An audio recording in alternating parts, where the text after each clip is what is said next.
Hello everyone, I am Rajat and I am studying in class 10th. So friends, इस video में हम discuss करेंगे class 10th economics का chapter money and credit. So friends, ये बहुत important chapter है और इस वीडियो में हम इस चैप्टर को बहुत इजी लैंग्वेज में समझेंगे with easy examples. So watch this video till the end. और फ्रेंड्स, इस चैप्टर की मैंने जितनी भी स्लाइड्स बनाई हैं, इन सब की पीडीएफ का लिंक आपको डिस्क्रिप्शन बॉक्स में गिवन है, सो वहां से आप इन्हें एक्सेस कर सकते हैं। Now let's get started. So friends, इस चैप्टर में ये सभी टॉपिक्स हैं जिनके बारे में हम one by one in detail discuss करेंगे। So first of all, introduction. So friends, सबसे पहले हम चैप्टर का एक बेसिक इंट्रो डिस्कस कर लेते हैं। सो देखो, चैप्टर का नाम है मनी एंड क्रेडिट। मनी के बारे में तो हम सब जानते ही हैं। मनी हमारी डेली लाइफ में कितना इंपॉर्टेंट है ये हम जानते हैं। फॉर एग्जाम्पल, मैं दुकान पर बुक परचेज करने गया, सो मैंने दुकान वाले को पैसे दिए और उसके बदले उसने मुझे बुक दी। ऐसी एग्जाम्पल हो सकते हैं, आप स्कूल जाते हो, आप स्कूल को फीस पे करते हो, या फिर आप बस में ट्रैवल कर रहे हो, सो आप उसके लिए भी पे करते हो। सो इन एग्जाम्पल से भी हम समझ सकते हैं कि मनी हमारी डेली लाइफ में कितना इंपॉर्टेंट है। लेकिन फ्रेंड्स, मनी को आज हम जिस फॉर्म में देखते हैं, किस फॉर्म में देखते हैं? पेपर करेंसी एंड कॉइन्स की फॉर्म में। ये फॉर्म एंशिएंट टाइम्स में नहीं होती थी, मतलब मनी एंशिएंट टाइम्स में नहीं होता था। सो उस टाइम पर गुड्स का एंड सर्विसेज का एक्सचेंज कैसे होता था? सो फ्रेंड्स देखो, उस टाइम एक सिस्टम चलता था which was the barter system. So barter system में बेसिकली क्या होता है? देखो फ्रेंड्स, बार्टर सिस्टम में क्या होता है? फॉर एग्जाम्पल, मैं दुकान गया और एज्यूम करते हैं मैं एक फार्मर हूँ, सो मेरे पास वीट है और दुकान वाले के पास बुक्स हैं। सो मैं दुकान गया, मैंने उसे वीट दिया और उसके बदले उसने मुझे बुक्स दे दी। सो इसे ही हम कहते हैं barter system. The barter system में क्या होता है? Goods and services are exchange for goods and services. Services का एग्जाम्पल हो सकता है, फॉर एग्जाम्पल मैंने अपने दोस्त के लिए कोई काम कर दिया, उसके बदले उसने मेरे लिए कोई काम कर दिया। सो ऐसे ही सर्विसेज का भी एक्सचेंज होता था। सो बार्टर सिस्टम है फ्रेंड्स, एंशिएंट टाइम्स में यही सिस्टम चलता था, दैट बार्टर सिस्टम में गुड्स एंड सर्विसेज का एक्सचेंज होता था गुड्स एंड सर्विसेज के लिए। ओके फ्रेंड्स, लेकिन फ्रेंड्स, इस सिस्टम में भी बहुत सी प्रॉब्लम्स थी, इसके भी बहुत से डिसएडवांटेजेस थे, जैसे for example the double coincidence of wants. So देखो, बार्टर सिस्टम को हम डबल कोइंसिडेंस ऑफ वांट्स भी कहते हैं। सो इसमें क्या होता है? देखो, मेरे पास वीट था और दुकान वाले के पास बुक्स थी। अगर दुकान वाले को वीट चाहिए ही नहीं तो वो मुझे बुक क्यों देगा? क्योंकि यहाँ पे दोनों की जो रिक्वायरमेंट है वो फुलफिल होनी चाहिए। इसे ही हम कहते हैं डबल कोइंसिडेंस ऑफ वांट्स। जो दोनों पर्सन की जो वांट्स हैं, अगर वो फुलफिल ही नहीं होंगी, सो जो एक्सचेंज वो पॉसिबल है ही नहीं। Okay, that's why the exchange will be impossible. यही प्रॉब्लम है फ्रेंड्स बार्टर सिस्टम की, क्योंकि दोनों साइड की अगर वो जो वांट्स हैं उनकी अगर वो मतलब फुलफिल ही नहीं होंगी, so that exchange is impossible. और फ्रेंड्स, यही प्रॉब्लम सॉल्व करता है मनी। जो मनी आज हम इस फॉर्म में देखते हैं, यही प्रॉब्लम सॉल्व कर देता है मनी। ओके, और कैसे प्रॉब्लम सॉल्व करता है इसके बारे में हम आगे डिस्कस करेंगे। सो फ्रेंड्स देखो, बार्टर सिस्टम के बाद आया मेडिवल पीरियड। सो मेडिवल, ये तो एंशिएंट टाइम्स में बार्टर सिस्टम चलता था। फिर मेडिवल पीरियड में आए मेटल कॉइन्स। मेटल कॉइन्स जैसे गोल्ड के कॉइन्स, सिल्वर कॉइन्स, ब्रोंज के कॉइन्स, लीड के कॉइन्स। सो ये कॉइन्स उस टाइम थे। सो मेटल कॉइन्स के बाद मॉडर्न टाइम्स में आए पेपर करेंसी एंड कॉइन्स। जो आज हम जिस फॉर्म में मनी को देखते हैं, that is paper currency and coins. Okay, so ऐसे आप देख सकते हैं कि मनी की कैसे धीरे धीरे कैसे मनी की फॉर्म चेंज हुई बाय टाइम। ओके, अब फ्रेंड्स, चैप्टर का नाम तो मनी एंड क्रेडिट है। सो मनी के बारे में हमने एक बेसिक इंट्रोडक्शन डिस्कस कर लिया। अब फ्रेंड्स, क्रेडिट क्या होता है? देखो, क्रेडिट और इसका अपोजिट टर्म है डेबिट। ये दोनों ही टर्म्स आपस में ये बहुत इंपॉर्टेंट है। सो इनका क्या मतलब है फ्रेंड्स? देखो, सबसे पहले तो क्रेडिट, इसको हम एक एग्जांपल की हेल्प से समझते हैं। फॉर एग्जांपल, मैंने अपने अकाउंट में 10,000 रुपए डिपॉजिट कर दिए, okay, by filling a deposit form. So इससे क्या होगा? मेरे अकाउंट में 10,000 रुपीज क्रेडिट हो गए। अब उन 10,000 रुपीज को मान लो मैंने विड्रॉ कर लिया अपने बैंक अकाउंट से, सो दो 10,000 रुपीज मेरे अकाउंट से डेबिट हो जाएंगे। Okay, so credit and credit मतलब अकाउंट में पैसों का ऐड होना और डेबिट मतलब उनका रिड्यूस होना, कम होना। Okay, so friends, this was the basic introduction to the chapter.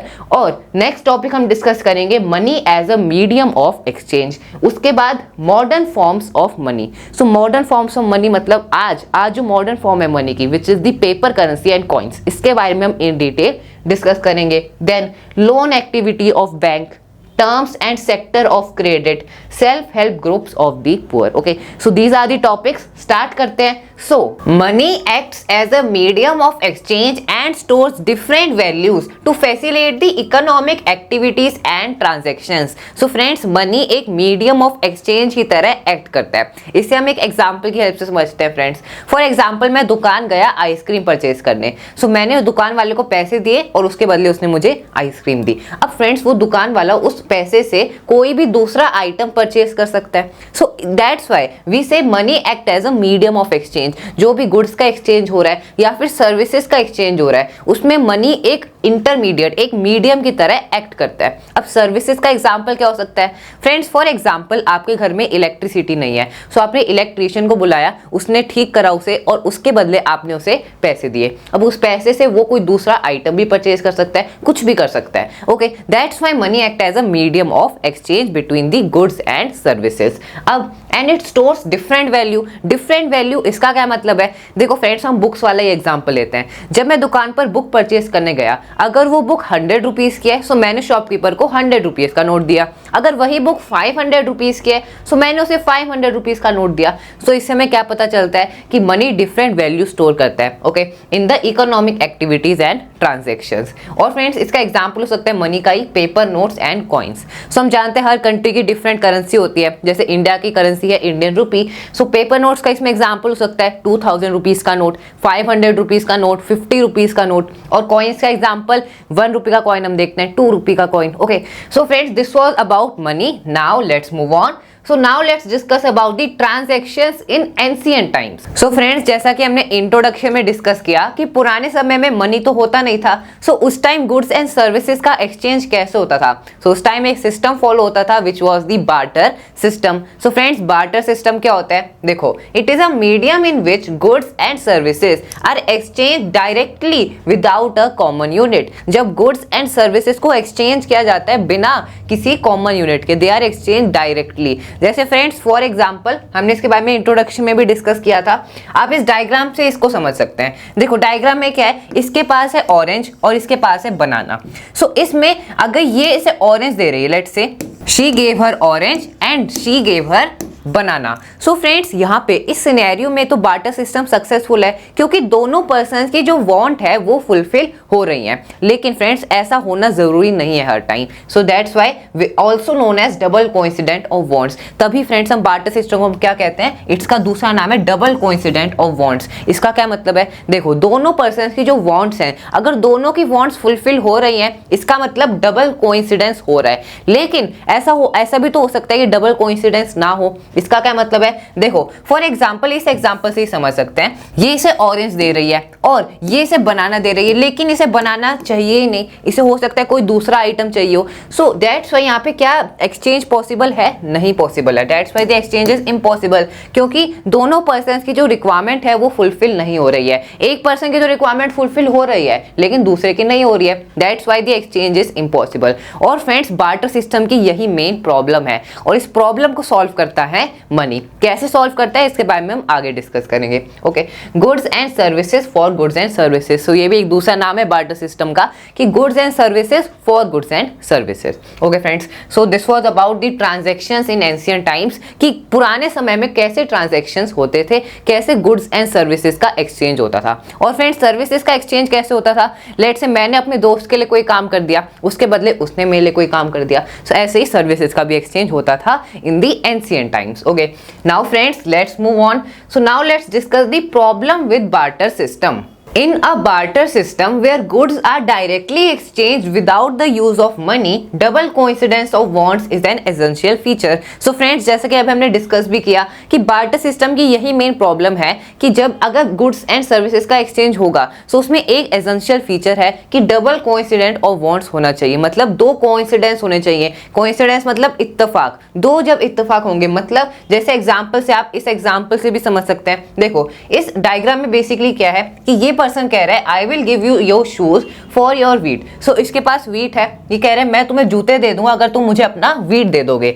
लेकिन फ्रेंड्स जो जिसके पास वीट है वो क्या कह रहा है, I don't need shoes I need clothes, मुझे शूज नहीं चाहिए मुझे कपड़े चाहिए, जबकि इसके पास कपड़े नहीं है। अब फ्रेंड्स देखो थर्ड केस कौन है, थर्ड पर्सन क्या कह रहा है, I want shoes but I don't have wheat. So ये इसके साथ एक्सचेंज कर सकता था, लेकिन इसको शूज चाहिए बट इसके पास वीट नहीं है, क्योंकि इसको तो वीट चाहिए फ्रेंड्स। सो अब देखो इस सिनेरियो में क्या हो रहा है कि एक्सचेंज इम्पॉसिबल है। जो सामान इसे चाहिए, जो आइटम इसे चाहिए वो इसके पास नहीं है, जो इसे चाहिए वो इसके पास नहीं है। सो दैट्स व्हाई यही प्रॉब्लम है बार्टर सिस्टम में कि डबल कोइंसिडेंट ऑफ वांट्स होना जरूरी है। Double coincidence of wants is an essential feature of barter system. Okay, so in this scenario hence exchange is impossible. और इस प्रॉब्लम को सॉल्व करता है मनी। कैसे सॉल्व करता है? So friends money solve the problem of double coincidence of wants because money act as an intermediate in the exchange process. जो exchange का प्रोसेस है जिसमें गुड्स एंड सर्विसेज का एक्सचेंज हो रहा है, उसमें मनी एक इंटरमीडिएट की तरह एक्ट करता है। कैसे करता है फ्रेंड्स? हमने इंट्रोडक्शन में भी डिस्कस किया था एक एग्जाम्पल के साथ कि मान लो मैं दुकान में आइसक्रीम खरीदने गया, मैंने दुकान वाले को पैसे दिए, उसके बदले उसने मुझे आइसक्रीम दी। अब उस पैसे से वो दुकान वाला कोई दूसरा आइटम भी तो परचेज कर सकता है। So that's why money act as an intermediate. It is a medium of it act as a medium of exchange. Okay. So friends इसका एक और एग्जांपल दिया गया है। If a Ramu wants a cycle and Rahul wants jewelry, but not anything from the Ramu shop. So यहाँ पे दोनों का एक्सचेंज नहीं हो सकता है, क्योंकि जो चीज रामू को चाहिए वो राहुल के पास नहीं है।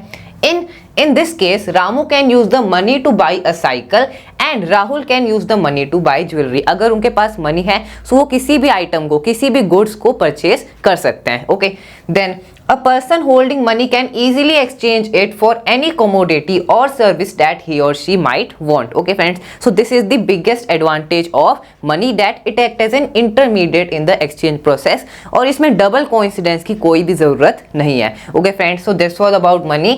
Now let's move on. So अब डिस्कस करते हैं the forms of money, कि मनी की क्या क्या डिफरेंट फॉर्म्स है in the different time period. Ancient period, grains and cattle were used as money. Barter system was followed. So friends हम जानते हैं कि पुराने समय में मनी पैसा तो होता नहीं था, so उस टाइम बार्टर सिस्टम चलता था। ग्रेन्स का, केटल्स का या और भी गुड्स एंड सर्विसेज का एक्सचेंज होता था for goods and services. Okay, so grains का एक्सचेंज कैसे होता था फ्रेंड्स? फॉर एग्जाम्पल पुराने समय में क्या होता था कि मान लो कोई सब्जी वाला आया, आपने उससे सब्जी ले ली और उसको बदले में ग्रेन्स दे दिए। ऐसे ही कैटल का भी एक्सचेंज होता था पुराने जमाने में, जैसे किसी ने किसी की गाय ले ली, उसके बदले उसे 5 बकरी दे दी। सो पुराने समय में बार्टर सिस्टम चलता था, इसे हम क्या कहते हैं? Barter system. ओके, अब फ्रेंड्स उसके बाद आया मेडिवल पीरियड। सो मेडिवल पीरियड में मनी की क्या फॉर्म होती थी friends? It was metal coins. तो मेटल कॉइन्स उस टाइम मनी की फॉर्म थी, और मेटल कॉइन्स जैसे गोल्ड के कॉइन्स, कॉपर के कॉइन्स, सिल्वर के कॉइन्स, लीड के कॉइन्स। लेकिन फ्रेंड्स मेटल कॉइन्स में क्या प्रॉब्लम्स थी, इनकी क्या डिसएडवांटेज थे?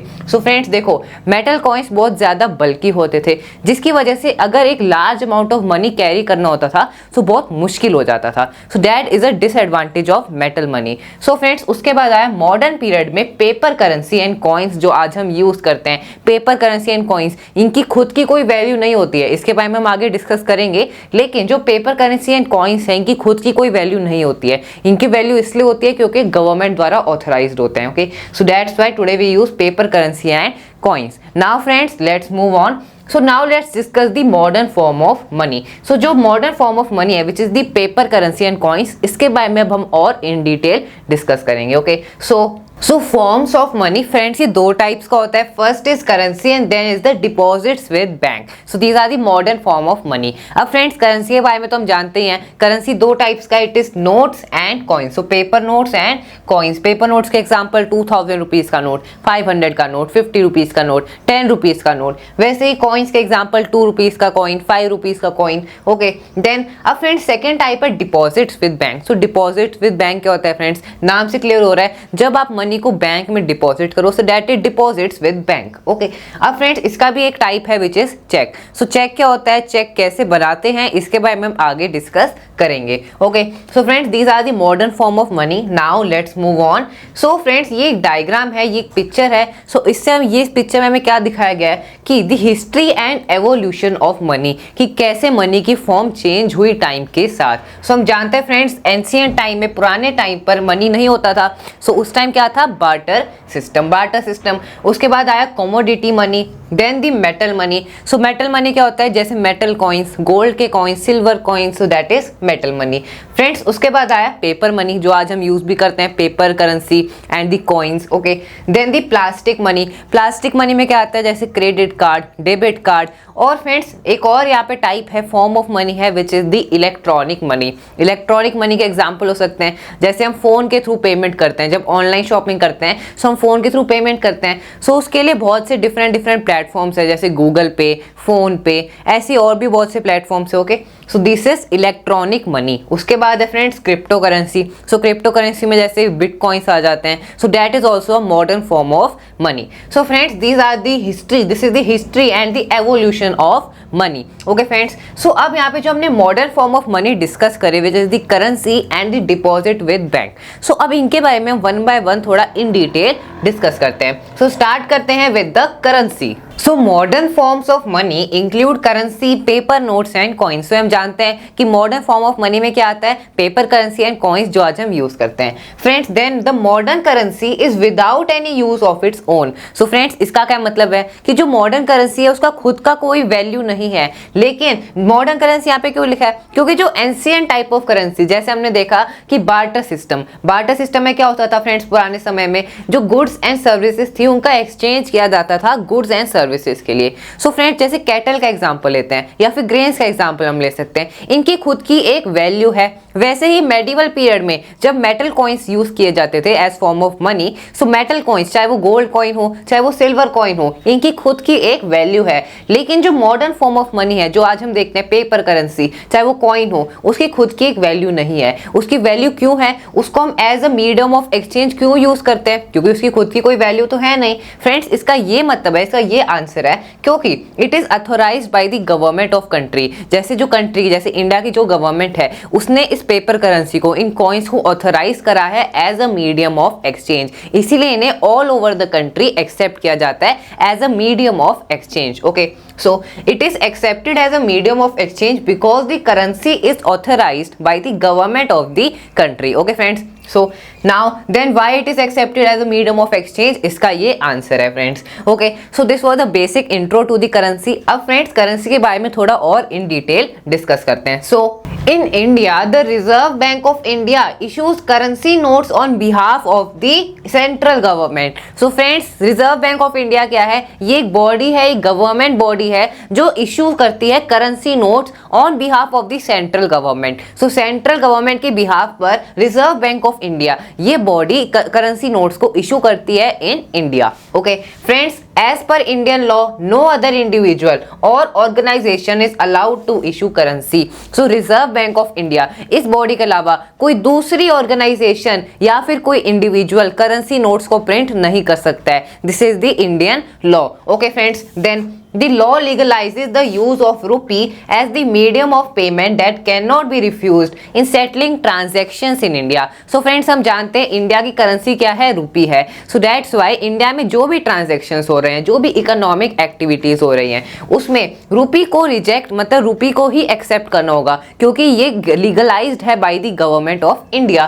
क्योंकि rupee is the medium of payment. जो भी पेमेंट्स हो रही हैं उनका मीडियम क्या है इंडिया में, it is rupee, okay. So friends ये है रिजर्व बैंक ऑफ इंडिया का logo. So this is the logo of reserve bank of India and it prints the currency notes on behalf of the central government, okay friends. और friends इससे related question भी बन सकता है, एक short question बन सकता है, that who is the present RBI governor of India. So इसका आंसर है Shri Shaktikanta Das, okay. So friends now let's move on, now let's discuss about the deposit with banks. So हमने फ्रेंड्स देखा कि मॉडर्न फॉर्म ऑफ मनी ये दो types का होता है, जैसे कि हमने डायग्राम में भी देखा था, it is of two types, currency and deposit with bank. So हमने करेंसी के बारे में इन डिटेल डिस्कस कर लिया। अब बात करते हैं about the deposit with the banks. So at a point of time people need only some currency for their day to day needs, rest of the money they deposit with the banks by opening a bank account on their name. This money is known as demand deposit. So friends देखो इसको हम एक example की help से समझते हैं। For example मेरे पास 50,000 rupees हैं और मुझे रिक्वायरमेंट कितने की है for my day to day needs, I only want 20,000 rupees. So 20,000 rupees मैंने अपने पास रख लिए एज कैश, और जो बाकी की 30,000 रुपीज़ हैं वो मैंने बैंक में डिपॉजिट कर दिए। सो इसे ही हम कहते हैं डिपॉजिट विद द बैंक्स। जो भी रेस्ट ऑफ द मनी है वो हम बैंक में डिपॉजिट करते हैं, और bye opening a bank account in their name. So obviously आपका बैंक अकाउंट होना चाहिए आपके नाम पर, तभी आप पैसों को डिपॉजिट कर पाओगे, सेव कर पाओगे। This money is known as demand deposit. अब फ्रेंड्स इस मनी को हम क्या कहते हैं? इसे हम कहते हैं डिमांड डिपॉजिट। मतलब जो भी पैसा आपने बैंक में डिपॉजिट करा है दैट इज डिमांड डिपॉजिट। अब इसे हम डिमांड डिपॉजिट ही क्यों कहते हैं? सो फ्रेंड्स देखो, डिमांड डिपॉजिट क्या है? ये एक डिपॉजिट ऑफ मनी है with the bank that can be withdrawn without prior notice. So friends अगर आपको अपने बैंक अकाउंट से वो पैसे निकालने हैं, अगर आपको पैसे विड्रॉ करने हैं, सो आपको किसी टाइप का प्रायर नोटिस, मतलब पहले से नोटिस देने का बैंक को जरूरत नहीं है। जब आपका मन करे, जब आपको उन पैसों की नीड हो, आप उन्हें निकाल सकते हैं, विड्रॉ कर सकते हैं। सो इसीलिए हम इसे क्या कहते हैं? Demand deposit. मतलब आप अपनी डिमांड पर उन सेविंग्स को, उन पैसों को विड्रॉ कर सकते हो। Okay friends, so this was about demand deposit. और इस टॉपिक से रिलेटेड क्वेश्चन भी आ सकता है that what is demand deposit. Okay so friends now let's move on. अब डिस्कस करते हैं अबाउट चेक। सो फ्रेंड्स जैसा कि अभी हमने डिस्कस भी किया था कि डिपॉजिट विद बैंक ये एक टाइप का होता है विच इज चेक। इसका ये एक टाइप है विच इज चेक। सो इसके बारे में अब हम डिस्कस करेंगे। सो फ्रेंड्स चेक क्या होता है? So cheque is a paper instructing bank to pay a specific amount from the person's account to the person in whose name the cheque has been issued. So friends देखो cheque क्या होता है? Check के बारे में आप जानते ही होंगे। चेक एक सिंपल पीस ऑफ पेपर है जो बैंक को ये इंस्ट्रक्शन देता है कि इस पर्सन से अकाउंट से इतना मनी, इतना स्पेसिफिक अमाउंट ऑफ मनी इस पर्सन के अकाउंट में डाल दो। सो ये एक इंस्ट्रक्शन होगा एक टाइप का टू दी बैंक।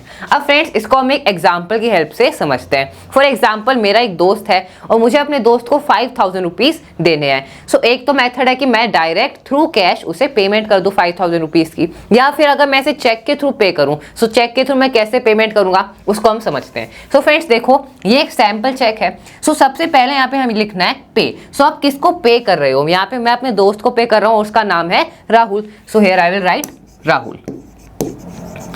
अब फ्रेंड्स नेक्स्ट इज रुपीज। सो आप कितने रुपीज, मतलब कितने पैसे आप उसे दे रहे हो? So I am giving him 5,000 rupees. So मेरे को वर्ड्स में लिखना है सबसे पहले 5,000 rupees, 5,000 rupees. Okay and at the last I have to write only. ये ओनली क्यों लिखा है? ताकि ये कंफर्म हो सके बैंक को कि yes I am paying, Rajat is paying 5,000 rupees to Rahul. Okay then यहाँ पे रुपीज में हमें मतलब न्यूमेरिक वैल्यू लिखनी है। It is 5,000 and this slash. ये स्लैश भी फ्रेंड्स इसीलिए है ताकि वैल्यू को कोई चेंज ना कर सके। ओके फ्रेंड्स यहाँ पे आपका अकाउंट नंबर लिखा होगा, account number. Then here you have to sign. Okay so please sign above, here you will sign. Then यहाँ पे आपको डेट लिखनी होगी। Okay so friends this is a sample cheque. ऐसे हम एक चेक को फिल करते हैं। और चेक क्या है? ये एक सिंपल पीस ऑफ पेपर है जो बैंक को ये इंस्ट्रक्शन दे रहा है कि रजत के अकाउंट से राहुल के अकाउंट में 5,000 रुपीज डाल दो। Okay so friends this is cheque, very simple. Now let's move on. So अब डिस्कस करते हैं about the loan activities of banks.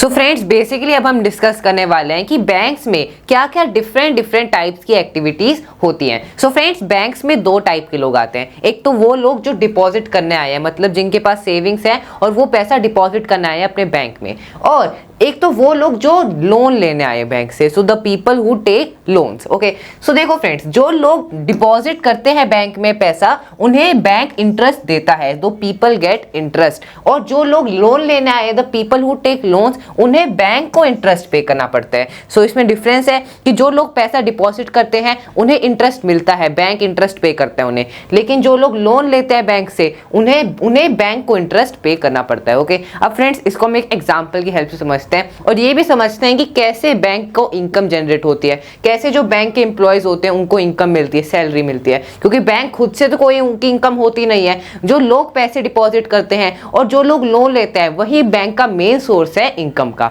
Okay so उसको समझते हैं फ्रेंड्स। देखो सबसे पहले मान लो, इसको हम एग्जांपल से समझते हैं। लेट्स से किसी ने 1 लाख रुपीस पैसे डिपॉजिट करे, 1 लाख डिपॉजिट करे बैंक अकाउंट में। अब यहाँ पे बैंक के पास 1 लाख रुपीस है। सो 1 लाख रुपीस में से वो उसको लेट से 5% इंटरेस्ट देगा। ओके, सो ये 3, 4, 5% ये है आजकल का usually rate of interest for the people who deposit money. So हम 5% एज्यूम कर लेते हैं। ओके, सो 5% कितना हो गया 1 लाख रुपीज का 5000 रुपीज। सो बैंक को 5000 रुपीज इन्हें देने पड़ेंगे। लेट से ये रेट है एनुअली। सो एनुअली मतलब 1 ईयर के एंड में बैंक को जिसने 1 लाख रुपीज डिपॉजिट करे उसे 5000 रुपीज देने पड़ेंगे। अब फ्रेंड्स जो बाकी के जो पैसे हैं, अब ये बाकी के पैसों को बैंक कैसे यूटिलाइज करेगा? क्योंकि देखो जिन लोगों ने पैसे डिपॉजिट करे हैं उससे तो बैंक को कोई इनकम थोड़ी होगी, क्योंकि फ्रेंड्स जिन लोगों ने पैसे डिपॉजिट करे हैं उन्हें तो बैंक को इंटरेस्ट देना पड़ रहा है, सो उससे बैंक को तो कोई प्रॉफिट नहीं हो रहा है। लेकिन फ्रेंड्स जो बाकी का पैसा है उससे बैंक लोगों को लोन देता है। सो जो बाकी के 95,000 रुपीज हैं उनमें से 15% तो देखो हम आगे डिस्कस करेंगे, जो 15% कैश है वो बैंक रख लेता है, रिजर्व रखता है, ताकि जो लोग मतलब जिन्होंने डिपॉजिट करा अगर उन्हें विड्रॉ करना पड़ेगा मान लो इमरजेंसी में, सो 15% कैश वो रखता है। अब जो बाकी का कैश है उससे बैंक दूसरे लोगों को लोन देता है। सो लोन क्यों देता है? क्योंकि फ्रेंड्स जितने लोग अगर ज्यादा लोग लोन लेंगे सो उन्हें बैंक को इंटरेस्ट भी पे करना पड़ेगा, और ये जो इंटरेस्ट रेट होता है ये इसके कंपैरिजन में हाई होता है। मतलब जो लोग डिपॉजिट करते हैं उन्हें बैंक कम इंटरेस्ट रेट देता है, कम पैसे मिलते हैं उन्हें, लेकिन जो लोग लोन लेते हैं उन्हें ज्यादा हाई इंटरेस्ट रेट देना पड़ता है बैंक को। सो यही मेन सोर्स है बैंक का फॉर द इनकम। इसलिए फ्रेंड्स आपने देखा भी होगा कि बैंक से कॉल आते हैं कि लोन ले लो, लोन ले लो।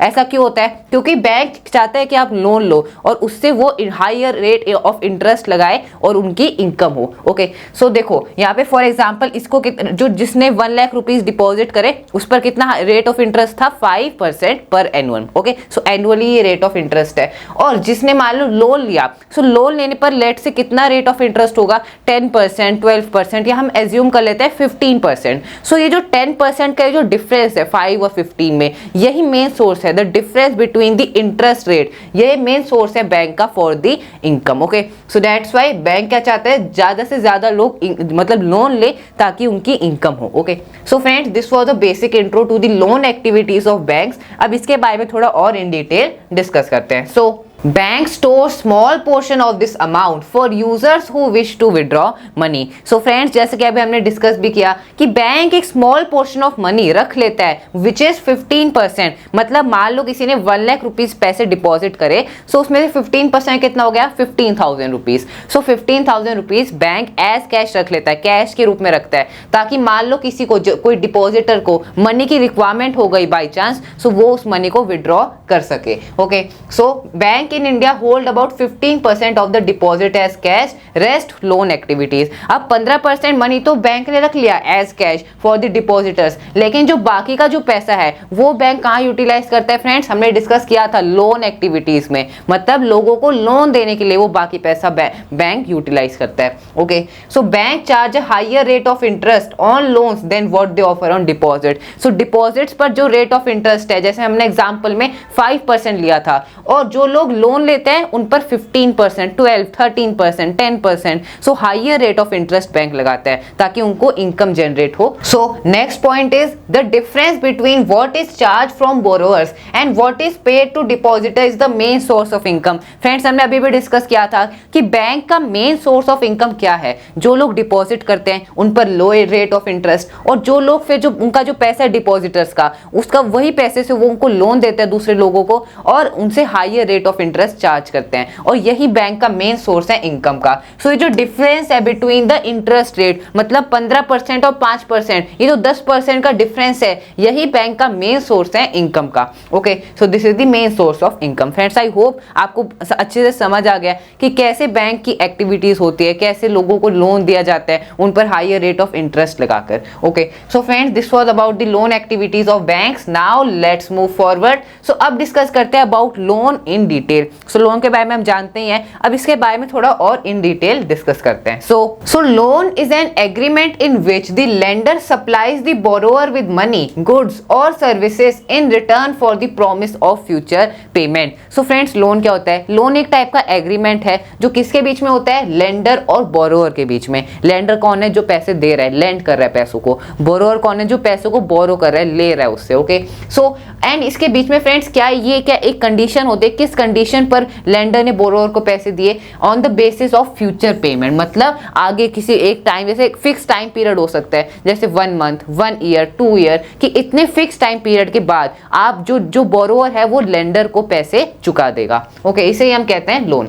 अब friends, loan has both positive and negative impact on the life of borrower. अब ये बहुत इंपॉर्टेंट है कि लोन का एक जो लाइफ ऑफ बोरोअर है उसकी जिंदगी पर पॉजिटिव इंपैक्ट भी हो सकता है, नेगेटिव इंपैक्ट भी हो सकता है। क्योंकि फ्रेंड्स देखो, कोई भी इंसान बैंक से लोन क्यों लेता है? जैसे एग्जांपल लेते हैं फार्मर का। सो फार्मर बैंक से लोन क्यों लेता है? ताकि वो अपनी एग्रीकल्चर प्रोडक्शन को इंक्रीज कर सके, फर्टिलाइजर्स खरीद सके, पेस्टिसाइड्स खरीद सके, so that's why he take loan. लेकिन फ्रेंड्स, इसमें रिस्क भी हो सकता है। जैसे वो क्यों लेता है लोन? ताकि उसकी एग्रीकल्चर प्रोडक्टिविटी इंक्रीज हो और बाद में वो उस लोन को चुका दे विद इंटरेस्ट। लेकिन फ्रेंड्स, अगर उसकी क्रॉप मान लो फेल हो गई ड्यू टू वेरियस रीजन, जैसे बारिश हो गई या फिर इंसेक्ट्स लग गए, सो इस रीजन से अगर उसकी क्रॉप फेल हो गई, सो वो उसका एक तो लॉस हो गया, उल्टा वो उस लोन को भी नहीं चुका पाएगा, सो वो डेब्ट ट्रैप में फंस जाएगा। डेब्ट ट्रैप क्या होता है, इसके बारे में हम आगे डिस्कस करेंगे। ओके, सो फ्रेंड्स, ये क्या हो गया? This is the negative impact of loan. So negative impact of loan ये सर्कमस्टांसेस पर डिपेंड करता है। जैसे अभी हमने फार्मर का एग्जांपल लिया,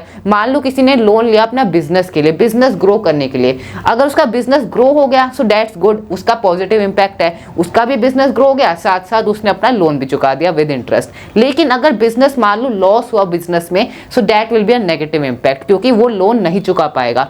सो इससे क्या हुआ? बैंक का भी लॉस हुआ, साथ साथ उसका भी लॉस हुआ। सो फ्रेंड्स, आप देख सकते हैं कि यहाँ पे दोनों का लॉस हुआ। बैंक का लॉस क्यों हुआ? क्योंकि बैंक ने तो उसे पैसा दिया, अब बैंक का पैसा भी डूब गया उसमें, साथ साथ वो भी पैसा नहीं चुका पाएगा, जिसकी वजह से उसे इंटरेस्ट देना पड़ेगा बैंक को। सो that's why this is the negative impact of loan. Okay, and positive impact भी लोन का होता है अगर आपने टाइम पर बैंक को पैसे दे दिए। सो इससे बैंक का भी फायदा हुआ, साथ साथ आपने भी लोन चुका दिया एंड आपका बिजनेस भी ग्रो हो गया या फिर आपका फार्मिंग प्रोडक्टिविटी भी इंक्रीज हो गई। So that's why this is the positive impact of loan. Friends, अब positive and negative impact of loan को हम एक स्टोरी के साथ समझते हैं जो हमने एनसीईआरटी में स्टोरी दी गई है। सो first of all the positive impact of loan. So friends, इसमें स्टोरी है सलीम की।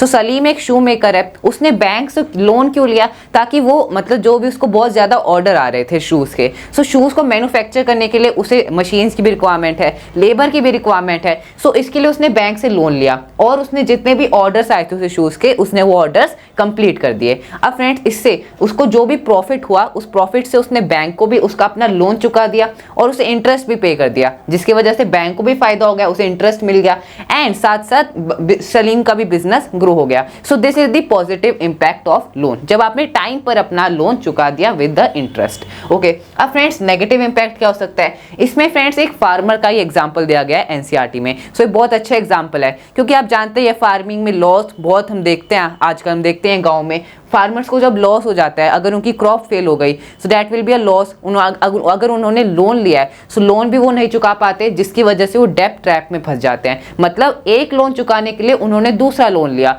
उस लोन को चुकाने के लिए दूसरा लोन लिया, सो इसे ही हम कहते हैं डेब्ट ट्रैप। ओके, सो फार्मर्स देखते हैं, फार्मर्स बहुत डेब्ट ट्रैप में फंसते हैं इंडिया में। Okay, they grow groundnut. So Swapna का एग्जांपल दिया है। स्वप्ना एक स्मॉल फार्मर, एक छोटी फार्मर है जो ग्राउंडनट उगाती है और उसकी क्रॉप फेल हो गई, किसकी वजह से? यहाँ पे लिखा है she takes loan from the money lender. So उसने मनी लेंडर से लोन लिया और फ्रेंड्स, मनी लेंडर एक हायर रेट ऑफ इंटरेस्ट भी लगाते हैं। सो इसके बारे में हम आगे डिस्कस करेंगे। लेकिन मनी लेंडर्स क्या होते हैं? जो इनफॉर्मल सेक्टर ऑफ क्रेडिट है, जो इनफॉर्मल लोन्स हैं। मनी लेंडर ज्यादा हायर रेट ऑफ इंटरेस्ट लगाते हैं as compare to the bank. So जो पुअर पीपल हैं, जैसे यहाँ पे एक स्मॉल फार्मर है स्वप्ना, सो मनी लेंडर्स को ज्यादा प्रेफर करते हैं। क्यों करते हैं? क्योंकि एक तो रीजन है अवेयरनेस, एक वो एजुकेटेड नहीं होते हैं, जिसकी वजह से वो बैंक्स में नहीं जाते, उनके पास प्रॉपर डॉक्यूमेंट्स नहीं होते हैं, they don't have collateral. Collateral क्या होता है? जैसे जब भी आप लोन लेते हो, तो आपको एक एविडेंस दिखाना होता है कि मेरे पास हाउस है, मेरे पास ये प्रॉपर्टी है। सो अगर आप बाय चांस लोन नहीं चुका पाए, सो ताकि वो जो भी प्रॉपर्टी आपकी, बैंक उसे बेच कर, सेल कर कर सारा जो भी पैसा आपने जितना भी लोन लिया है उसको फुलफिल कर सके। ओके, सो दैट्स व्हाई अब यहाँ पे स्वप्ना का एग्जांपल में क्या दिया, उसकी क्रॉप फेल हो जाती है बाय पेस्ट, जिसकी वजह से वो लोन नहीं चुका पाती है और इसका स्वप्ना की लाइफ पर एक नेगेटिव इंपैक्ट है और इसे ही हम कहते हैं नेगेटिव लोन, क्योंकि वो लोन भी नहीं चुका पाई, उसका बैंक का भी लॉस हो गया, साथ साथ उसका भी लॉस हुआ। सो this is the negative impact of loan और वो डेब्ट ट्रैप में फंस गई। Okay, so friends now let's move on. अब डिस्कस करते हैं अबाउट सम टर्म्स जो अभी हमने डिस्कस भी किए, डेब्ट ट्रैप। सो डेब्ट ट्रैप क्या होता है फ्रेंड्स? देखो, it is a situation in which a person is caught explain the vicious cycle of debts. तो फ्रेंड्स जैसे अभी हमने स्वप्ना के एग्जांपल में ही देखा कि स्वप्ना के जो केस था, जो सिनेरियो था, उसमें ये एक नेगेटिव लोन का एग्जांपल है। नेगेटिव लोन में क्या होता है, जो पुअर पीपल होते हैं वो लोन तो ले लेते हैं, जैसे हम फार्मिंग का एग्जांपल ले लें। सो उसने लोन ले लिया फार्मिंग के लिए, फार्मिंग प्रोडक्टिविटी इंक्रीज करने के लिए, फर्टिलाइजर्स खरीदने के लिए, लेकिन उसका क्रॉप फेल हो गई जिसकी वजह से वो लोन नहीं चुका पाई। सो डेब्ट ट्रैप में फंस गई, एक विशियस साइकिल ऑफ डेब्ट्स, मतलब जो बैंक से उसने लोन लिया उसको नहीं चुका पा रही तो उसने किसी और से लोन ले लिया, और उसको चुकाने के लिए उसने किसी और से लोन ले लिया क्योंकि उसके पास पैसे तो है नहीं। दैट्स व्हाई इस साइकिल को हम क्या कहते हैं, vicious cycle of debts, and this is known as the डेब्ट ट्रैप। ट्रैप मतलब पिंजरा। Okay, so she takes loan for meeting her requirements, and on being unable to pay back the loan takes a fresh loan to repay the old loan। पुराने loan को चुकाने के लिए एक fresh loan ले लिया। सो इसको हम क्या कहते हैं, डेब्ट ट्रैप। और friends this leaves him her indebted all through his life. So friends ये बहुत बड़ी प्रॉब्लम है इंडिया में, जो पुअर पीपल है वो डेब्ट नहीं चुका पाते हैं, जिसकी वजह से वो डेब्ट ट्रैप में फंस जाते हैं और वो इंडेप्टेड रहते हैं पूरी लाइफ, मतलब पूरी जिंदगी वो अपना डेब्ट जो कर्ज है उसे उतार ही नहीं पाते हैं, क्योंकि यहाँ पे जो भी मतलब एक लोन लिया अगर लॉस हुआ तो उसकी वजह से दूसरा लोन लेना पड़ेगा obviously. That's why. Okay, so friends this was about the डेब्ट ट्रैप। अब अगला टर्म है फ्रेंड्स कोलेट्रल। सो कोलेट्रल क्या होता है फ्रेंड्स, देखो collateral is an asset owned by the borrower such as land, building, vehicle, livestock, etc., which is kept with the bank as a guarantee against loan until the loan is repaid। Friends हमने discuss भी करा था कि जब भी आप bank में मतलब लोन लेने जाते हो, सो बैंक को गारंटी ऑब्वियसली चाहिए कि आप उस मतलब उस लोन को रीपे कर पाओगे। अगर आप बहुत गरीब हो, आपके पास ना घर है ना गाड़ी है, सो आप कैसे बैंक से लोन लोगे? बैंक के पास तो कोई गारंटी है ही नहीं कि आप उसे रीपे कर भी पाओगे लोन या नहीं। सो इसे ही हम कहते हैं कोलेट्रल। सो कोलेट्रल क्या है, वो एसेट्स, जैसे मैं गया, मेरे पास ये घर है, मेरे पास ये इनकम का सोर्स है, सो मुझे आप 1 साल के लिए लोन दे दो ताकि मैं उसको लोन को रीपे कर दूंगा क्योंकि मेरे पास घर है। अगर मैं बाय चांस लोन को रीपे नहीं कर पाया, सो आप मेरे इन एसेट्स को सेल करके उस पूरी अमाउंट को रिटेन कर सकते हो। Okay, so that's why collateral क्या है, ये एक टाइप की गारंटी है to the bank. In case of failure in repaying the loan, the bank would have the right to sell the collateral। So bank के पास obviously ये right है कि अगर आपने लोन को रीपे नहीं करा, so वो उस कोलेट्रल को सेल कर सकता है to recover the loan amount। Okay friends, so this was about this term। Now let's move on।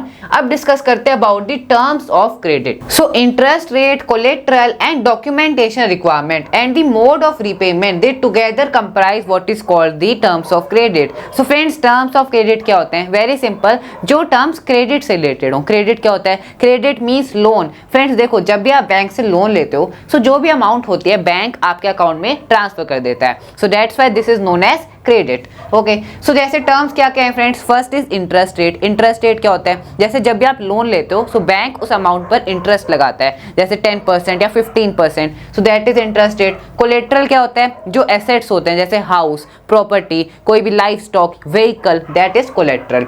And the documentation requirement, obviously जब आप लोन लेने जाओगे बैंक में, सो उसमें डॉक्यूमेंट्स की रिक्वायरमेंट होती है, जबकि जो इनफॉर्मल सेक्टर होता है, जैसे आप मनी लेंडर से या अपने दोस्त से लोन ले रहे हो, सो उसमें आपको ऑब्वियसली डॉक्यूमेंट्स की ज्यादा रिक्वायरमेंट नहीं होती है। Okay, and the mode of repayment, कि किस मोड से आप उस पैसे को रीपे करोगे।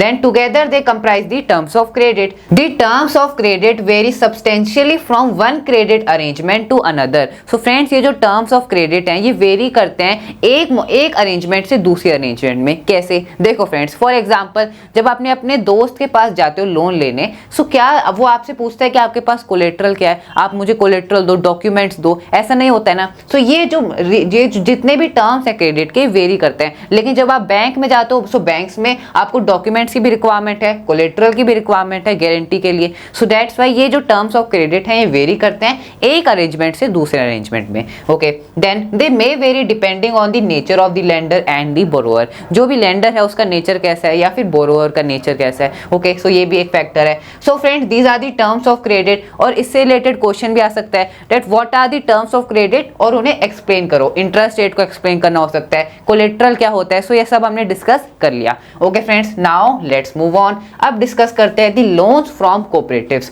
सो फ्रेंड्स देखो, कोऑपरेटिव्स क्या होते हैं? कोऑपरेटिव्स एक स्मॉल स्केल ऑर्गेनाइजेशन होती है। मान लो 10-15 लोगों ने मिलकर एक कोऑपरेटिव बनाया और वो जो भी मतलब उनके पास सेविंग्स होती हैं वो उन सेविंग्स को डालते हैं और जो जिनको भी रिक्वायरमेंट होती है, पैसे की, लोन की रिक्वायरमेंट होती है, वो उसे दे देते हैं at a low rate of interest, मतलब ज्यादा हायर रेट ऑफ इंटरेस्ट वो नहीं लगाते हैं। जबकि गांव में फ्रेंड्स आपने देखा भी होगा, मनी लेंडर्स होते हैं। मनी लेंडर्स क्या करते हैं? वो हायर रेट ऑफ इंटरेस्ट लगाते हैं। किनको? पुअर पीपल को। जो पुअर पीपल होते हैं, ज्यादा जो पुअर पीपल होते हैं वो मनी लेंडर्स पर डिपेंडेंट होते हैं। Okay, so that's why cooperatives क्या है? ये स्मॉल स्केल ऑर्गेनाइजेशन है that is formed by the people themself. लोग खुद मिलकर ये कोऑपरेटिव्स बनाते हैं और the member of the cooperatives pool their resources, जो भी रिसोर्सेज है। अगर आपके पास सेविंग्स है तो आप उनके सेविंग्स को पूल कर सकते हो। Okay, in the account of the cooperative and then extend loan to those on need, जिन्हें लोन की रिक्वायरमेंट है कोई भी काम करने के लिए या फिर फार्मिंग करने के लिए, सो उसको वो फेस लोन देते हैं at a reasonable rate of interest. Cooperative also take loan from bank, so ये बैंक से भी लोन लेते हैं ताकि फिर उस पैसे से फिर ये उन नीडी पीपल को लोन दे सके। Okay, so there are several type of cooperatives such as Krishna cooperatives, Weaver cooperatives, industrial worker cooperatives, etc. So ये फ्रेंड्स इसके एग्जाम्पल हैं। ओके, सो कोऑपरेटिव्स क्या होते हैं? ये स्मॉल स्केल ऑर्गेनाइजेशन होती है, लोगों की होती है, लोग खुद मिलकर ये कोऑपरेटिव्स बनाते हैं और जिन लोगों को लोन की रिक्वायरमेंट होती है उन्हें ये लोन देते हैं at a reasonable rate of interest. Okay, so very simple, इस पर बेस्ड भी क्वेश्चन आ सकता है। Right a short note on cooperatives. Okay, so friends now let's move on, now let's discuss the formal and informal sector credit. So friends, formal and informal credit ये क्या होते हैं? Formal credit मतलब formal loan, basically formal loan मतलब जब आप loan bank से लेते हो, सो दैट इज फॉर्मल लोन, या फिर कोऑपरेटिव से लेते हो। ओके, इनफॉर्मल लोन क्या होता है? इनफॉर्मल सेक्टर क्रेडिट क्या होता है? जब आप लोन अपने किसी रिलेटिव या फिर फ्रेंड से या मनी लेंडर से लेते हो, सो that is informal sector credit. Okay, अब फ्रेंड्स इन दोनों के बीच में क्या क्या मेन डिफरेंसेस हैं इसके बारे में अब हम डिस्कस करेंगे। और फ्रेंड्स इस पर बेस्ड क्वेश्चन भी आ सकता है that what is the difference between formal sector credit and informal sector credit. Okay, so this is very important. Friends, formal sector में क्या आते हैं? Banks and cooperatives. इनफॉर्मल में आते हैं money lender, trader, employees, families, friends and relatives. Okay, then bank require collateral and proper documentation for getting a loan. अगर आपको bank से लोन चाहिए तो आपको प्रॉपर डॉक्यूमेंटेशन चाहिए, साथ साथ आपको कोलेट्रल की भी रिक्वायरमेंट है। मतलब अगर आपके पास कोई बैकअप ही नहीं है, कोई हाउस नहीं है, कोई व्हीकल नहीं है जिसको आप प्रूफ दिखा सकते हो as a guarantee to the bank, so you can't take the loan from the bank. और फ्रेंड्स इसी वजह से जो पुअर पीपल हैं वो इनफॉर्मल सेक्टर क्रेडिट पर ज्यादा डिपेंडेंट है। और फ्रेंड्स आप इस डायग्राम में भी देख सकते हैं 85% जो पुअर हाउस होल्ड्स हैं वो इनफॉर्मल सेक्टर से लोन लेना प्रेफर करते हैं। क्यों करते हैं? क्योंकि फ्रेंड्स देखो, इनफॉर्मल सेक्टर में आपको ज्यादा डॉक्यूमेंटेशन या फिर कोलेट्रल की रिक्वायरमेंट नहीं होती है, लेकिन इनफॉर्मल सेक्टर में क्या होता है? हायर रेट ऑफ इंटरेस्ट लगता है। अगर आप मनी लेंडर से, आपने देखा भी होगा, अगर आप मनी लेंडर से लोन लेते हो सो वो हायर रेट ऑफ इंटरेस्ट लगाते हैं, 20%, 30% जो इंटरेस्ट लगाते हैं, जिसकी वजह से पुअर पीपल डेब्ट ट्रैप में फंस जाते हैं। लेकिन वो फॉर्मल सेक्टर से लोन क्यों नहीं लेते पुअर पीपल? क्योंकि डॉक्यूमेंट्स नहीं होते उनके पास कोलेट्रल नहीं होता है। और वो मतलब फॉर्मल सेक्टर से इसीलिए, क्योंकि वो डॉक्यूमेंट्स नहीं उनके पास, यही रीजन है जिसकी वजह से वो फॉर्मल सेक्टर को अवॉइड करते हैं। Okay friends, a reasonable rate of interest is charge. So formal sector में देखो पुअर पीपल इसे प्रेफर करते नहीं है, लेकिन यहाँ पे आपको कम इंटरेस्ट पे करना पड़ता है, एक फिक्स्ड इंटरेस्ट रेट है। लेकिन जो इनफॉर्मल सेक्टर है उसमें तो ज्यादा इंटरेस्ट भी हो सकता है, 40% इंटरेस्ट भी हो सकता है। That's why this is the reason poor people जो अनएजुकेटेड हैं उनमें अवेयरनेस नहीं है और इसी वजह से वो इनफॉर्मल सेक्टर से लोन लेते हैं और उसमें डेब्ट ट्रैप में फंसते जाते हैं। ओके, और फ्रेंड्स इसके बाद है other planets, Jovian planets, these planets are larger in size. Okay, apart from profit making they also have an objective of social welfare. So banks का साथ साथ, मतलब लोन लेने के साथ साथ, क्रेडिट के साथ साथ सोशल वेलफेयर की भी बहुत सी स्कीम्स होती हैं। जैसे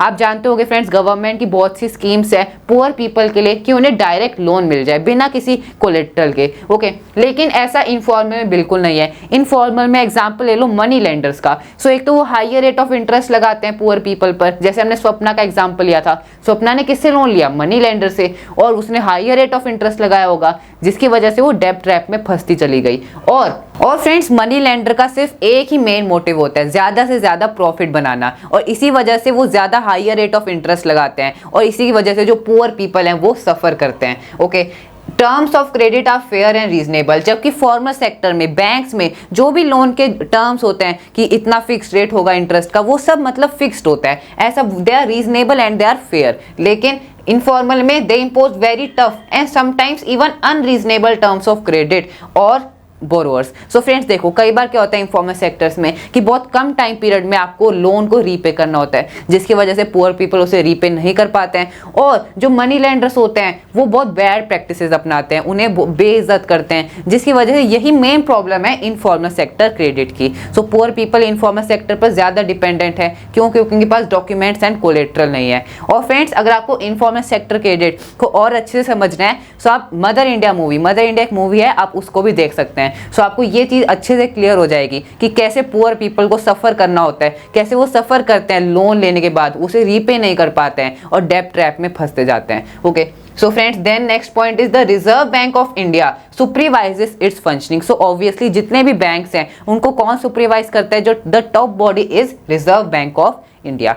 और फ्रेंड्स इनफॉर्मल सेक्टर क्रेडिट में कोई भी बैंक डू नॉट सुपरवाइज, कोई भी मतलब ऊपर की कोई बॉडी नहीं है, अपर बॉडी नहीं है जो उसे सुपरवाइज करे, सब मन मर्जी का होता है। मतलब जो भी इंटरेस्ट रेट उनका मन करे वो इंटरेस्ट रेट लगाते हैं, हाईयर रेट लगाते हैं, जिसकी वजह से बहुत से पीपल सफर करते हैं और डेब्ट ट्रैप में फंसते जाते हैं। Okay friends, so this is the main difference between formal sector credit and informal sector credit. Okay, so अब यहाँ पे फ्रेंड्स ये एक डायग्राम भी दिया गया है एनसीईआरटी में, इसमें यही समझाया गया है कि पुअर पीपल कितना सफर करते हैं, और जो एजुकेटेड पीपल होते हैं, जो रिच पीपल होते हैं, वो फॉर्मल सेक्टर से लोन लेते हैं। क्यों लोन लेते हैं? क्योंकि उन्हें पता है कि यहाँ पे एक रीजनेबल रेट ऑफ इंटरेस्ट है, जितने भी टर्म्स है क्रेडिट के वो फिक्स्ड हैं, और डॉक्यूमेंट्स एंड इसमें कोलेट्रल की रिक्वायरमेंट है, लेकिन जो इंटरेस्ट रेट है वो तो फिक्स्ड है। लेकिन ऐसा इनफॉर्मल सेक्टर में नहीं है। सो फ्रेंड्स देखो, सबसे पहले जो पुअर हाउस होल्ड्स हैं उनमें से 85% पीपल किस पर डिपेंडेंट है? इनफॉर्मल सेक्टर पर, और 15% ही सिर्फ फॉर्मल सेक्टर से लोन लेना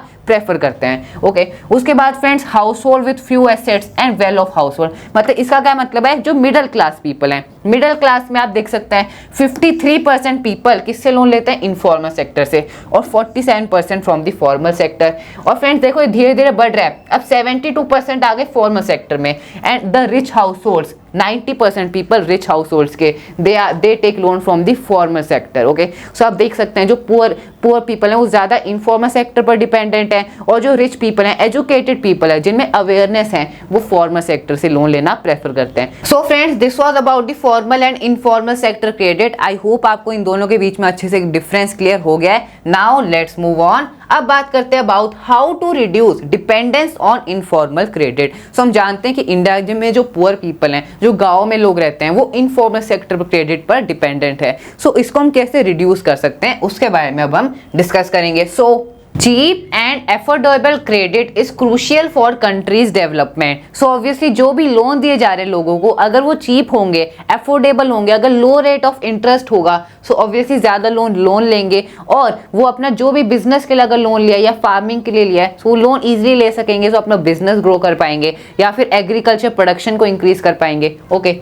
then banks and cooperative societies need to lend more. This would lead to higher incomes and many people could then borrow cheaply for a variety of needs. So जो भी banks हैं, cooperatives हैं, मतलब जो formal sector credit है, they need to lend more. उन्हें ज्यादा lend करने की जरूरत है, मतलब जो needy people हैं, जिन्हें लोन की requirement है, उन्हें lend करने की जरूरत है। This would lead to higher income and many people would then borrow cheaply for a variety of needs. Okay, then equal distribution of formal credit so that the poor can benefit from the cheaper loans. Friends जैसा कि अब हमने discuss भी किया कि गांव में हम देखते हैं जो पुअर पीपल हैं, जो गरीब लोग हैं, वो इनफॉर्मल सेक्टर, इनफॉर्मल क्रेडिट पर डिपेंडेंट है। क्यों डिपेंडेंट है? इसके बहुत से रीजंस है, जैसे उनके पास डॉक्यूमेंटेशन नहीं है, और या तो उनके पास कोलेट्रल नहीं है। फ्रेंड्स इसका एक और रीजन है, ऐसा भी होता है कि गाँव में बैंक ही नहीं होता है जिससे वो लोन ले सके, जिसकी वजह से उन्हें बहुत दूर ट्रेवल करना पड़ता है, शहर जाना पड़ता है to take loan from the bank, जिसकी वजह से वो इनफॉर्मल सेक्टर पर से लोन लेना प्रेफर करते हैं। सो फ्रेंड्स ये भी एक रीजन है कि इक्वल डिस्ट्रीब्यूशन होना चाहिए फॉर्मल क्रेडिट का, बैंक्स का,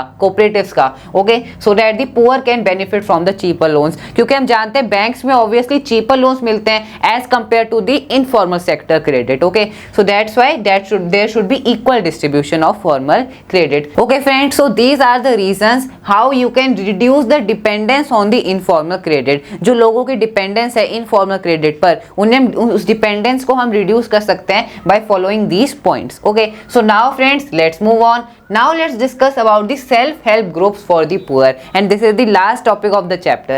So friends, self-help groups क्या होते हैं? So friends, नाम से क्लियर हो रहा है self-help group क्या होते हैं. जब बहुत से लोग एक ग्रुप बनाए और जो नीडी पीपल है, जिन्हें लोन की रिक्वायरमेंट है, उन्हें loan they eight a reasonable, at a less rate of interest, इन्हें हम कहते हैं सेल्फ हेल्प ग्रुप. जैसे अब फ्रेंड्स हमने कोऑपरेटिव्स के बारे में डिस्कस किया था, लेकिन फ्रेंड्स कोऑपरेटिव्स क्या है? They are formal sector credit, वो फॉर्मल सेक्टर में आते हैं. लेकिन जो सेल्फ हेल्प ग्रुप है दे आर इनफॉर्मल. एक गांव में सेटअप किए जाते हैं, रूरल इंडिया में. So banks are not present everywhere in rural India. So friends, जैसे अभी हमने पिछली स्लाइड में भी डिस्कस किया कि रूरल इंडिया, गांव में, विलेजेस में ज्यादा बैंक्स प्रेजेंट नहीं है, हर जगह बैंक्स प्रेजेंट नहीं है, जिसकी वजह से even if banks are present, getting a loan from the bank is much more difficult. अगर बैंक्स प्रेजेंट है भी, सो वहां से लोन लेना किसके लिए मुश्किल है? किन के लिए? पुअर पीपल के लिए. क्यों? क्योंकि प्रॉपर डॉक्यूमेंट्स की रिक्वायरमेंट है, कोलेट्रल की रिक्वायरमेंट है, जो ज्यादातर पुअर पीपल के पास नहीं होता है. and proper documents and collateral. To overcome these problems, people created self-help group SHGs. So इसी रीजन से सेल्फ हेल्प ग्रुप बनाए गए ताकि उनमें किसी भी टाइप की कोलेट्रल या फिर डॉक्यूमेंटेशन की रिक्वायरमेंट नहीं होती है और जो नीडी पीपल होते हैं उन्हें लो रेट ऑफ इंटरेस्ट पर लोन मिल जाता है. Okay, so this is the advantage of self help groups.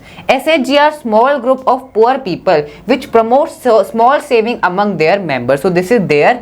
So small groups मतलब 15 से 20 मेंबर्स मिलकर ये ग्रुप बनाते हैं और जो भी उनकी सेविंग्स होती हैं वो उन सेविंग्स को कंट्रीब्यूट करते हैं और नीडी पीपल को लोन देते हैं which promote small saving among their members. A typical SHG has 15 से 20 members usually belonging to one neighbourhood who meet and save regularly. So friends, एक सेल्फ हेल्प ग्रुप में basically 15 से 20 members होते हैं, usually 15 से 20 members होते हैं जो अपनी सेविंग्स को कंट्रीब्यूट करते हैं and they give loan to the needy people. Okay, so friends, this was about the self help group for the poor. So हम जानते हैं कि पुअर पीपल के लिए सेल्फ हेल्प ग्रुप कितने इंपॉर्टेंट है क्योंकि बैंक हर जगह प्रेजेंट नहीं है. Okay friends, so now let's discuss about the advantages of self help group. So self help group के क्या क्या एडवांटेजेस हैं उसके बारे में अब हम डिस्कस करते हैं. फ्रेंड्स, फर्स्ट एडवांटेज है it help borrower to overcome the problem of lack of collateral. So ये तो सबसे बड़ा एडवांटेज है कि हम जानते हैं जो पुअर पीपल हैं, गरीब लोग हैं, उनके पास ज्यादातर के पास कोलेट्रल नहीं होता है. कोलेट्रल मतलब ज्यादा एसेट्स नहीं होते जैसे गाड़ी जिसको वो एज अ गारंटी बैंक को दिखा पाए, जिसकी वजह से जो सेल्फ हेल्प ग्रुप है उन्हें किसी भी टाइप का कोलेट्रल या फिर डॉक्यूमेंटेशन की रिक्वायरमेंट नहीं होती है. सो ये भी एक एडवांटेज है friends. Then people can get timely loan for a variety of purpose and at a reasonable interest rate. So जो इंटरेस्ट रेट होता है वो भी रीजनेबल होता है as compare to the banks and money lenders. Okay, so SHGs are the building block of organisation of the rural poor. जो गांव में जो गरीब लोग हैं उनके लिए ये ऑर्गेनाइजेशन है, ये सबसे ज्यादा बेसिक बिल्डिंग ब्लॉक है उनके लिए, क्योंकि अगर उनको लोन चाहिए सो बैंक्स और मनी लेंडर्स के पास जाने से अच्छा वो सेल्फ हेल्प ग्रुप से भी लोन ले सकते हैं क्योंकि वो एक रीजनेबल इंटरेस्ट रेट चार्ज करते हैं. Okay friends, then it help women to become financially self reliant. So friends, अब जो सेल्फ हेल्प ग्रुप्स हैं उसमें ज्यादातर वुमन की इन्वॉल्वमेंट होती है. So that's why the women become financially self reliant. Self reliant मतलब आत्मनिर्भर. Okay, the regular meetings of the group provide a platform to discuss and act on various social issues such as health, nutrition, domestic violence etcetera. So friends देखो, जो self help groups हैं वो poor people को loan तो देते ही हैं साथ साथ, और जो सोशल इश्यूज हैं जैसे health, violence, domestic violence, nutrition, इन टॉपिक्स पर भी डिस्कशन होती है. Okay, so friends, these are the advantages of self help groups. और इस टॉपिक पर क्वेश्चन भी बन सकता है that write some advantages of the self help groups. So ये हमने डिस्कस कर लिया. So friends, from this topic we came to an end to our chapter money and credit. so friends, ये बहुत इंपॉर्टेंट चैप्टर था और इस chapter में जितने भी टॉपिक्स हैं हमने हर एक टॉपिक को अच्छे से डिस्कस कर लिया है. और अगर आपको किसी भी टॉपिक में कोई भी डाउट है तो मुझे कमेंट बॉक्स में जरूर बताना. I will be coming back with the next chapter of economics which is globalisation and the Indian economy. So till then that's all. Thank you for watching.